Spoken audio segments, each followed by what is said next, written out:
नमस्कार मित्रों, 3K GK की सीरीज़ में आप सभी का स्वागत है। मित्रों, इससे पहले के वीडियो में हमने हिंद यूनानियों के बारे में जानकारी प्राप्त की थी।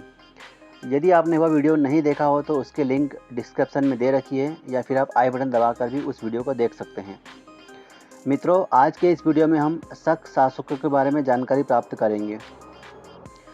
शक शासक भारत में हिंद यूनानियों के बाद आते हैं। शक बैक्ट्रिया की एक सीथियन जनजाति थी जो कि मध्य एशिया में निवास करती थी। 165 ईसा पूर्व में इन सीथियन जनजाति पर कैस्पियन सागर के पास रहने वाली यूची जनजाति के कबीले ने आक्रमण कर दिया था। इस कारण सीथियन जनजाति के शकों ने बैक्ट्रिया से पलायन करके ईरान, पर्थिया अर्थात फारस से होते हुए भारत में आते हैं। शक मूलतः मध्य एशिया के निवासी थे और ये चरागाह की खोज में भारत में आए थे। शक यहाँ आकर 5 शाखाओं में बढ़ जाते हैं, जो कि इस प्रकार है। पहली शाखा में कंधार अर्थात अफ़गानिस्तान में आए थे। दूसरी शाखा में तक्षशिला अर्थात पाकिस्तान में आए थे। तीसरी शाखा में मथुरा अर्थात उत्तर प्रदेश में आए थे। चौथी शाखा में नासिक अर्थात महाराष्ट्र में आए थे और 5वीं शाखा में उज्जैन अर्थात मध्य प्रदेश में आते हैं। शक शासकों को क्षत्रप भी कहा जाता था। शकों के बारे में पुराणों में वर्णन है कि इनकी उत्पत्ति सूर्यवंशी राजा नरसिंह के द्वारा मानी जाती है। उस समय सतयुग में राजा सगर ने नरसिंह को पदच्युत करके देश से निर्वासित कर दिया था।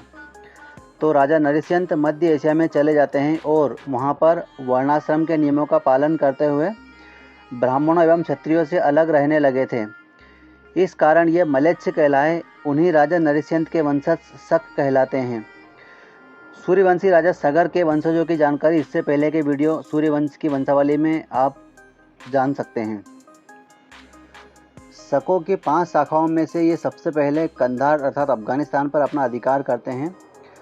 फिर दूसरी शाखा में तक्षशिला पर अधिकार कर लेते हैं। इस शाखा का प्रथम शक शासक माउस था। यह शकों का प्रतापी शासक होता है। इसने भी यहाँ रहकर भारतीय राजाओं की उपाधि धारण की थी, जैसे कि महाराजा धीराज, महाराज आदि उपाधि धारण की थी। शकों ने तक्षशिला से यवनों को भी पराजित करके भगा दिया था। वैसे तो शक शासकों को भी विदेशी ही माना जाता था, परंतु इन्होंने भारत में रहकर शैव मत को स्वीकार किया था। शक शासक अपने आप को देवपुत्र कहते थे। तक्षशिला के शकों में क्रमशः माउज, एजेज और एजेलिसेज नाम के शासक होते हैं। शक तीसरी शाखा में मथुरा अर्थात यूपी में आए थे। मथुरा के शकों का नेतृत्व राजुक नाम के शक शासक ने किया था। राजुक ने 58 ईसा पूर्व में पहले मालवा पर हमला किया था, परंतु उस समय मालवा के शासक गर्दबिल वंश के हिंदू राजा सम्राट विक्रमादित्य का शासन होता है। वे शकों को परास्त करके यहाँ से भागने के लिए मजबूर कर देते हैं। फिर शक मालवा से भागकर मथुरा में चले जाते हैं। शकों पर विजय प्राप्त करने के उपरांत राजा विक्रमादित्य 57 ईसा पूर्व में विक्रम संवत नाम से एक नया संवत प्रारंभ करते हैं, जो आज भी हिंदू कैलेंडर के रूप में प्रचलित है। शक शासक मालवा से भगाए जाने के बाद मथुरा पर अधिकार कर लेते हैं और वहीं पर शक शासक राजुक के बाद उसका पुत्र सोडास शक शासक बनता है। इसके बाद शकों की चौथी शाखा नासिक में अपना अधिकार कर लेती है। नासिक के शकों का प्रथम शासक भूमक या भूमिक होता है। भूमक के बाद इसका पुत्र नहपान नासिक का शक शासक बनता है।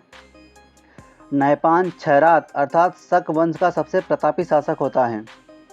नहपान 119 ईस्वी से 125 ईस्वी तक शासन करता है।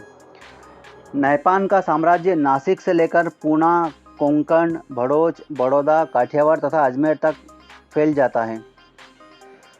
फिर 125 ईस्वी में नहपान शक ने सातवाहन शासक गौतमीपुत्र सातकर्णी पर आक्रमण किया था, परंतु गौतमीपुत्र सातकर्णी ने नहपान को पराजित करके मौत के घाट उतार दिया था। फिर नहपान के बाद 5वीं शाखा में शकों ने दोबारा मालवा पर आक्रमण किया था। इस समय मालवा के शासक सम्राट विक्रमादित्य का स्वर्गवास हो जाता है। उसी का फायदा उठाकर शक शासक मालवा के उज्जैन पर अधिकार कर लेते हैं। इस 5वीं शाखा का प्रथम शक शासक कर्दमक होता है। कर्दमक के बाद इसका पुत्र चष्टन शक शासक बनता है और फिर इस शाखा का सबसे प्रतापी शासक रुद्रदमन शक होता है। शक शासक रुद्रदमन 130 ईस्वी से 150 ईस्वी तक लगभग 20 वर्षों तक शासन करता है। इसकी जानकारी जूनागढ़ अभिलेख से प्राप्त होती है। रुद्रदमन ने सुदर्शन झील का जीर्णोद्धार भी करवाया था। सुदर्शन झील गुजरात के सौराष्ट्र में है, जिसका निर्माण अखंड भारत के सम्राट चंद्रगुप्त मौर्य ने करवाया था और इस झील का इससे पहले एक बार जीर्णोद्धार सम्राट अशोक ने भी करवाया था। रुद्रदमन अपना साम्राज्य मालवा से गुजरात तक फैला लेता है। रुद्रदमन एक महान विजेता के साथ साथ एक उच्च कोटि का विद्वान भी था। इसने सबसे पहले संस्कृत भाषा में जूनागढ़ अभिलेख जारी करवाया था। रुद्रदमन ने उन भागों को भी जीत लिया था जिस पर सातवाहन शासक गौतमीपुत्र सातकर्णी का अधिकार था। रुद्रदमन ने गौतमीपुत्र सातकर्णी के पुत्र पुलवामी को भी 2 बार युद्ध में हराया था। फिर बाद में पुलवामी के छोटे भाई वशिष्ठपुत्र सातकर्णी ने रुद्रदमन को हराकर अपने भाई की हार का बदला लिया था। फिर 150 ईस्वी में रुद्रदमन की मृत्यु हो जाती है। फिर इस शाखा का अंतिम शक शासक रुद्रसिंह तृतीय होता है। फिर लगभग 3री सदी में गुप्त वंश के शासक सम्राट चंद्रगुप्त द्वितीय भारत से शकों का पूरी तरह अंत कर देते हैं। तो मित्रों, यह थी जानकारी शक शासकों के बारे में। यदि आपको जानकारी अच्छी लगी हो तो वीडियो को लाइक करें और आगे ही ऐसी जानकारी प्राप्त करने के लिए चैनल को सब्सक्राइब करना ना भूलें। 3K GK सीरीज देखने के लिए आपका धन्यवाद।